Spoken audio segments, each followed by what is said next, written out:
Nagaan koo kabajaaf jaalalaa bakka jirtanitti sinaa qaqqabu. Mee har'aa mata duree hedduu murteessaa irratti mari'anna. Hundi keessan haga dhumaatti na dhaggeeffadhaa. Fakkeenyaan hin jalqaba. Maanguddoo waggaa 85 tokkootu yeroo hundumaa harka haadha manaasaa qabatee karaarra deema. Namoota baay'eef gaaffii ture. Guyyaa tokko namichi tokko yeroo hundumaa isaanii harka wal qabatee deeman arga waan ta'eef maaliif akkas godhu maaliif harka ishee qabatee deema jedheetu itti siqee gaarii mafakkaatee gaaffisa gaafate. Maaliif harka haadha manaa keetii yeroo hundumaa harka ishee maaliif qabattee deemta? Kana irratti immoo yeroo harka ishee qabattee deemtu isheen dudduuba ishee faa ilaalaa deemti. Silleen hubattu, si'ooliin illee naasoftu. Maaliifidha wanta kana natti himuu dandeessaa jedhee maanguddoo sana gaafate. Maanguddoon sunis qajeelummaatti fudhateetu eeyyeeni obboleessa koo isheen haadha manaa koodha akkuma ati jettee. Haati manaan koo dhukkuba waa hirraanfachuu qabdi yookiin alzaayimarii qabdi. Sababa dhukkuba kanaanii ani abbaa manaa ishee ta'ullee dagattee jirti. Ani maal shakkan ta'ellee sa'a kanatti hin beektu. Na dagattee jirti. Eenyummaa koo dagattee jirti. Eenyu akkan ta'e sirriitti illee nan beektu. Kanaafin harka ishee sirriimatti qabadhee deemaa jedhee deebiseef. Achumaan namichi gaaffii gaafate kara deemaan sun itti kolfee akkatti qoosuu godheetu dubartiin meeqatoo karaarra guuttee jirtu, biyya keessatoo guuttee jirtu, dubartii sin beekne, dubartii eenyummaa kee hin beekne, dubartii ati abbaa manaa ishee ta'uu keellee hin yaadanne harka qabattee waliin rakkattaa jedheen. Namtichis hedduu yaada namtichaatti rifate maanguddichi jechuudha. Obboleessa koo isheen haadha manaa koodha. Isheen jaalala onnee kootiidha. Isheen jaalallee koodha. Isheen haadha manaa koo ijoollummaadha. An kana sirriitti hin beekaa. Isheen dhukkubsattee an eenyu akkan ta'e yoo na dagatteeyyuu an isheen eenyu akka taate bareecheen beeka waan ta'eef kanaaf yeroo hundumaa kunuunsaanii kanaaf yeroo hundumaa protect ishee gochuudhaaf akka isheen bowwaa keessa hin buuneef akka isheen konkolaataa jala hin buuneef akka isheen hin dhiphanneef harka ishee qabadhee deema. Isheen na beekuun nan barbaachisu an sirriitti hubadhee ishee beekaa. Isheen immoo jaalala onnee kootiidha. Isheen haadha manaa kootiidha jedhee ibsa ajaa'ibaanii namicha summii maanguddoo sana keessa kaa'uu dhufeeni qaanessee gaaffiisaaf deebisee maanguddoon sun ofirraa gaggeesse. Wantoota tokko wantan argurraa maaliif ishuu kanarratti hin haasofnu? Namni nama waan ta'eef namni hin dogoggora. Yeroo baay'ee namooti baay'een hiriyaas ta'anii miti, namatti dhiyaatanis ta'ee miti, itoo namaan eeggatiin sarara diimaa namaa darbu. Namoota akka namtichaa callisee karaarraa itti goree bokee itittuu keessaa ta'ee jireenya isaanii booressuu barbaade tokko itoo namni kun maanguddoon kun hubataa miti ta'ee dhugaasaa jedheen isheenoo nan beektu maaliifin waliin rakkadha jedha silaa. Garuu namni sun maanguddoon sun durumayyuu waaqayyoo ogummaa kenneeraaf waan ta'eef deebii gaarii kennee namicha isa jeequudhaaf yookiin gaarii isatti fakkaatee ta'uu danda'a. Beekumsaanis wallaalees ta'uu danda'a. Yaada dhiyeesseef yookiin gaaffii gaafateen ofirraa geggeesse. Gara keenyaatti wanta kana yeroon fidu haala adda addaa keessatti namooti baay'een wanta nun gashine keessa yeroo gallu yookiin wanta isin hin gashine keessa yaada toon gaafatamin yookiin ilaalcha toon gaafatamin wanta poozitiif ta'e tokko itti manii darbuun wanta nama ijaaruudha. Fakkeenyaaf har'a baay'ee bareeddee jirta. Yoo dubartii ulfas taate ulfi akkam sirraa bareeda yookiin namni waa yeroo godhatu baay'ee bareeda guddina keettiin hedduu sii gammade wanta nama ijaaruudha. Garuu wantoota nama hin ijaarre wantoota nama diigan sarara diimaa namaa darbanii jireenya namaa booressu sammuu namaa gadi qabu yookiin wanta namni godhachuuf geetti bishaan fuudhanii naquuni bal'inaan keessumaa biyya keenyatti Itoophiyaatti baay'ee baramee jira. Maaliif akkasiin godhattan? Wanta nama ilaallanne keessa namni jireenya mataa isaatii jiraata. Jireenya wanta isaaniin ilaallanne keessa itoo hin gaafatamin dhaqanii xop keessa jechuu. Jechoota ulfaatoo fayyadamuu danda'a. Dhiifama naa godhaa. Maaliin jechuu barbaade? Itoo hin gaafatamin wanta nun ilaallanne keessa namoota meeqatu gala? Wanta nun ilaallanne keessa galuu dhiisurraa hammam of qusanna? Namni jireenya isaatti sarara diimaa qaba. Fakkeenyaaf ani namni sarara diimaa kotti akka inni darbu eenyuuf iyyuu eeyyamu. Namni sadarkaatti naanaa wajjiniin haasa'u qaba. Wanta namoota moo in ilaallanne immoo qaba. Wanta namni in ilaallanne keessa namni callisee galee akka borcu tasayyuu carraan laadhuuf. Maaliif namni jireenya isaatti yeroo jiraatu ofiif jiraata. An ofii koof hin jiraadha. Mana koo keessan jiraadha. Ijoolleen qaba, abbaa manaan qaba, hojii koo hojjedhee nyaadhee bula. Garuu wanta naman ilaallanne yeroo hundumaa kophee dubbii godhatanii yookiin kophee diigumsaa yookiin kophee abdii kutannaa godhatanii namoota mana namaa deemanii gaarii fakkaatanii jireenya namaa diiganii yookiin sammuu namaa daqiiqaa tokkoof iyyuu booressan nagaa dhorkanii fi waa jechuu barbaada. Dhalli namaa dhala namaadha. Namni namadha. Namni akkasumatti iyyuu uumaa harka waaqayyoodha. Namni kabaja qaba. Namni ulfina qaba. Namni waan qabuun hin madaalamu. Namni qarshiidhaan hin madaalamu. Namni bifa isaan hin madaalamu. Namni qabeenya isaa beekumsa isaan hin madaalamu. Namni waaqayyo harka isaadhaan nu hojjechuu isaadhaan kan inni madaalamu. Nuuni dhalli namaa hundumtuu ulfina qabaachuutu irra jira. Dhalli namaa hundumtuu immoo wanta mataa isaatii hin qabaata. Ani wanta koo irratti hiriyaa koo yookiin nama beeku tokko wanti kun maal sitti fakkaata jedhee yoon ishee gaafadhe yookiin yoon isa gaafadhe honestly namni sun yaada isaa yoo naa ibsee negatiifis ta'e naman komatan. Garuu immoo nama sana karaa irraas walitti dhufanii yookiin wal argan har'ammoo akkamii akkasii wanta nama diigu wanta naman ilaallanne keessa galurraa of haa qusannu. Fakkeenya tokkoon isinitti hima. Guyyaa tokko long time ago waggaa dheeraa duraa nama gaafachuun dhaqe nama gaafachuu deemeni dubartiin suni mucaa arfaffaadha kan isheen deessu. Ijoolleen ishee arfan isaaniiyyuu ijoollee dubaraadha.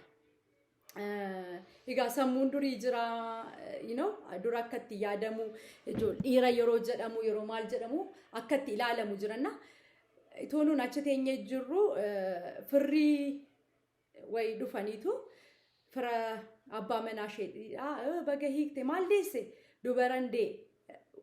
Ammas dubara deesse?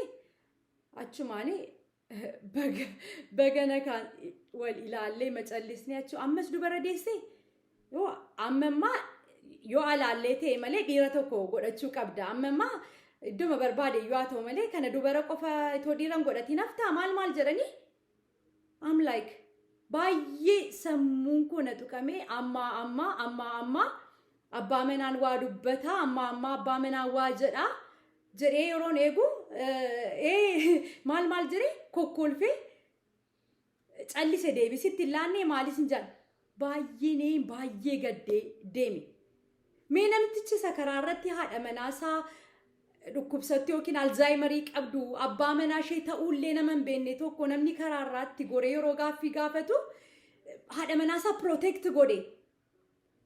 Mee baay'een keenya dhiironni baay'ee haadha manaa isaaniif gatii laatan jiru, haadha manaa isaanii kabajan jiru, haadha manaa isaanii haadha manaa akka isheen taate sirrii mata isaaniirraa dubbifamu wanta godhan hundumaa irratti hojii isaaniidhaan gochaan agarsiisan jiru. Afaaniin illee tokko garuu haadha manaa isaanii namicha firrisaa dhufanii mucaa dhiiraa iddoo biraadhaa dhashi jedhanii yeroo waatti dubbatanii hojii waaqayyoo keessallee galanii argitanii ammam akka nama dhukkubsu daqiiqaa tokkoof taa'ee kanan beekan akka sanaan sammuu na tuqe dubartii ishee ji'a 9 baattee riba dhabdee nagaa dhabdee ala mana keessaa hojjechaa ijoollee godhattee maatiin guddifadha jettee akka waan oqqee ofii isheedhaan dhoobdee garaa keessa of keessatti namni gadi ba'ee waan akkasii dubbachuun hammam akka inni nama madeessu bakka dubartii sanaa of buusnee ilaalleerra. Namooti sadarkaa hojii waaqayyoo keessallee galtanii jireenya namaa boreessitan jirtu. Kanarraa of qusadhaa. Dhugaa wanta nurratti akka ta'u hin barbaanne tokko wanta nurratti akka raawwatamu hin barbaanne wanta namni nuuni toonuu jedhee nu madeessaa jennee nu madeessu tokko maaliif namootatti darbane nama sana madeessina maaliif laphee namaa cabsina hedduun gaddeebe jecha dubartii sanaatti toon taane deebii abbaa manaan kennuu dhiisuu isaattiin gaddeebe. Kanan jechuu barbaade waa'ee nama sana haasa'uu barbaade toon taane namooti haadha manaa keessanii hammam protect gootu abbaa manooliin. Mana keessatti anis haadha manaadha.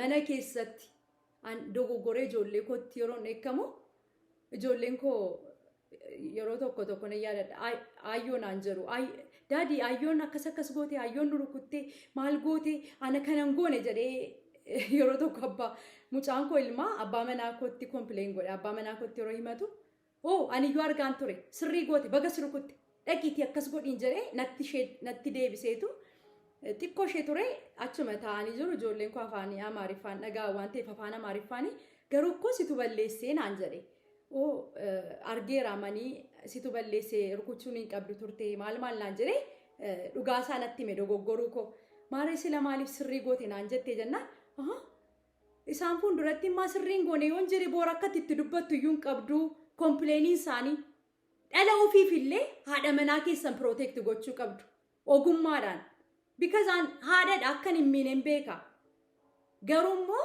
borba karaa banee yeroo nan ijoollee kollee firiidamiidhaan akkan ittiin dheekkamne yeroon itti dheekkamu ayyoon kana nu goote akkas jedhanii akka yeroo hundumaa isatti kompileeniin godheef karaa cufee ammamitti dheekkamee ammam wanta hin barbaade godhanaan dhufanii akkasiin goone yookiin dhiifamaa yoo balleessanii rute yookiin boonii macallisu yookiin wanta tokko yeroon gorsus malee erga guyyaa sanaa kompileeniin godhan.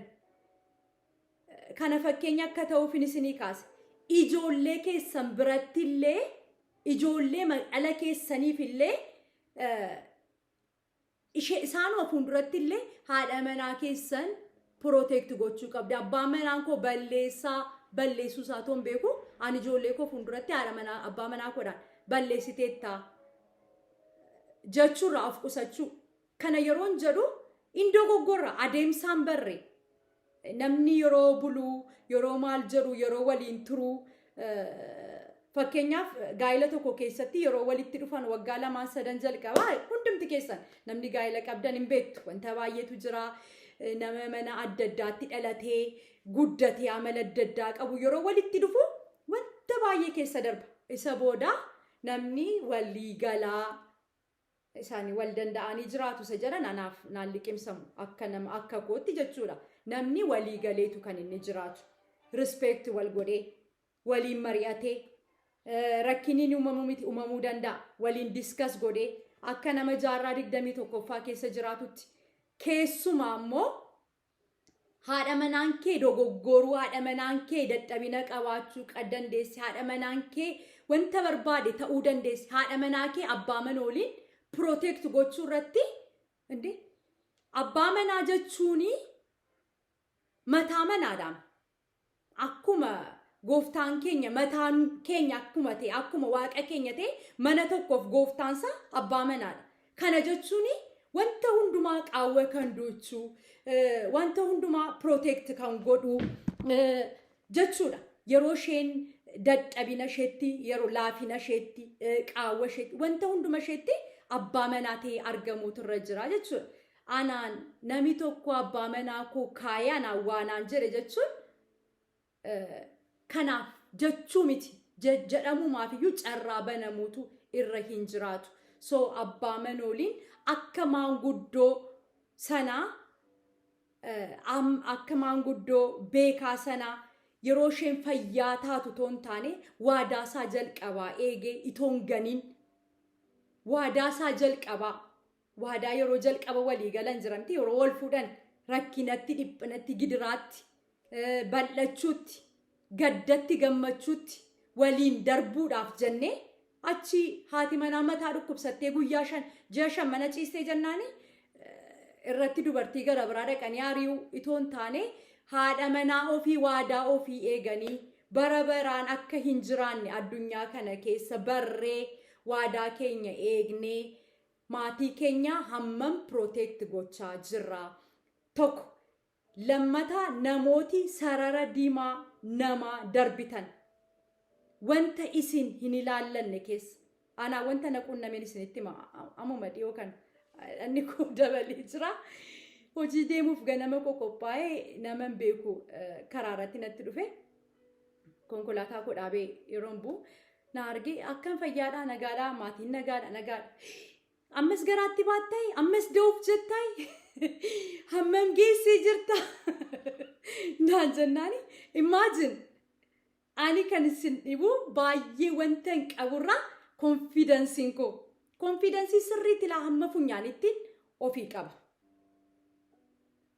Ani ana qofa toon taane ijaarameera mana koo keessatti ana abbaa manaan kollee wanta hundumaa akka hin danda'u wanta hundumaan guutuu protect na godha na jabeessa yeroo hundumaa wanta positive ta'e ana akkasittiin konfiidansii koo sirriitti ijaaradhe maatii akkasii keessatti hin guddadhe.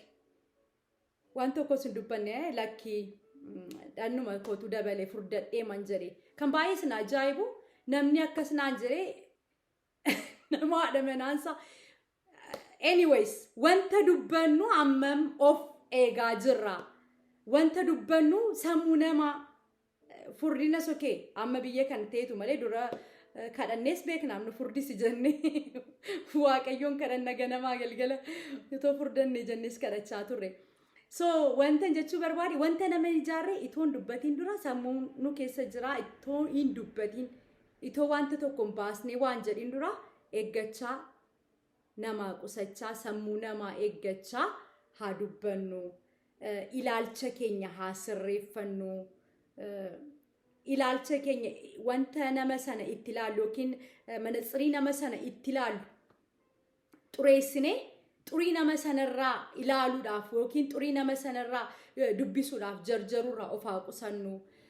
Fakkeenya gara biraan isinii hima yeroo tokko Keeniyaa keessatti namichi tokko baay'ee dhukkubsatee hospitaala mootummaa yeroo dhaqu X-ray kaasaniini X-richa irratti bararoo kokrochii lubbuu qabdu laphee kee keessa jira waan ta'eef daftee dhaqxee Singaaporitti yaalamuu qabdaa jedhaniitti himani.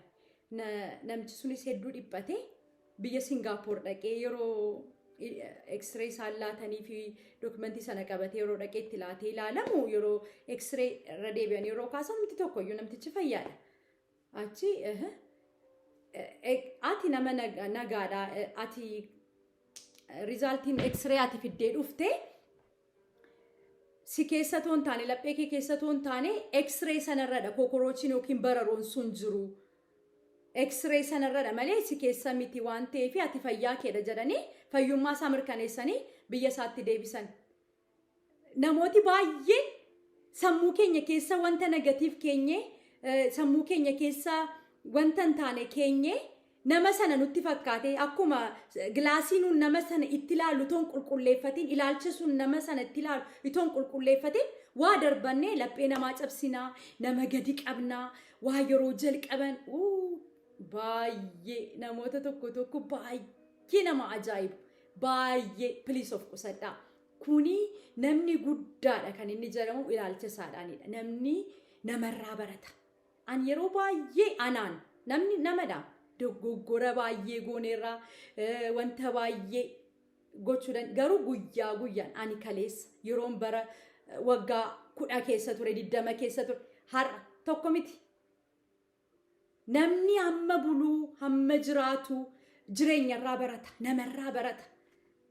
Mana barumsaatti dur barannee barachuu keenyaaf qormaata qoramneetudha kan amma garuu namni jireenya isaatti qoramaa ilaalaa wanta baay'ee ol bahaa gadi bu'aa gammadaa gaddaa kan inni darbu jireenyumti keenya iyyuu mana barumsaa tokko amma dhufee nurra qaqqabutti eeguun qabnu So gara mata duree koo tiiroon deebi'u please sarara namaa hin darbinaa.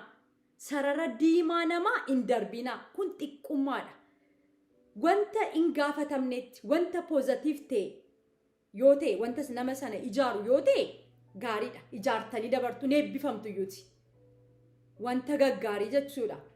Wanta hin taane garuu wanta nama hin ijaarre garuu wanta nama diigu garuu darbitanii toon gaafatamiin jireenya namaatti darbattanii baatanii of qusadhaa. Abbaa manooliin immoo maanguddoo sanarraa baraa haadha manaa keessan protect godhaa. Haadha manaa keessaniif iddoo laadhaa. Haati manaan keessan gargaartuu keessan bakka ga'uu keessaniif haadha manaa keessantu sin duuba jira. Akka sagalee waaqayyootti nama sagalee waaqayyootti amanuudha. Haati manaan gargaartuudha. Gargaartuu jechuun ati abbaa manaan gargaarsa barbaaddaa jechuudha. So si gargaarti malee siin gadi miti. Dubartii waan taateef tuffatamu haadha manaa kee waan taateef kaleessa jilbeenfattee nattee rumtaa jettee meeqa buustee baastee mana keetti gashattee eessa dhaqxi jettee tuffachuun hin qabdu. Gatii laachuufiitu sirra jiraata. Namni guddaan mana isaa kabajuudha. Namni guddaan maatii isaaf yeroo laatu. Namni guddaan namni beekaan abbaa manaan sirrii irri hundumtuu abbaa manaa miti. Dubartoonni hundumtuu haadha manaa miti. Abbaa manaa ta'uudhaaf abbaa ta'uudhaaf abbaa manaa ta'uudhaaf dura sammuu keenya of qopheessinee yeroo gallu kara deemaan karaarraa isinitti goree jireenya keessan borcuu hin qabu jechuudha. Ati mana sanaaf abbaadha. Abbaan immoo protect godha. Akkuma ijoollee kee protect gootu jechuudha. So haadha manaa keessan protect godha.